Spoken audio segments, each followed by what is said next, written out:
بسم اللہ الرحمن الرحیم۔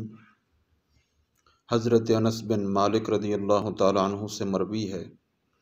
کہ سید الاولین والآخرین خاتم النبیین حضرت محمد الرسول اللہ صلی اللہ علیہ وآلہ وسلم نے ارشاد فرمایا، جب کوئی شخص گھر سے نکلے تو یہ پڑھے، بسم اللہ توکلت علی اللہ لا حول ولا قوة الا باللہ، تو اس وقت خدا کی جانب سے اسے کہا جاتا ہے تو ہدایت اور کفایت کیا گیا ہے اور ہر قسم کی تکلیفوں اور ناگہانی مصیبتوں سے بچا لیا گیا ہے۔ یہ الفاظ سنتے ہی شیطان اس سے علیحدہ ہو جاتا ہے اور دوسرا شیطان اس شیطان سے کہتا ہے، یعنی جو انسان کو تکلیف دے سکتا ہے،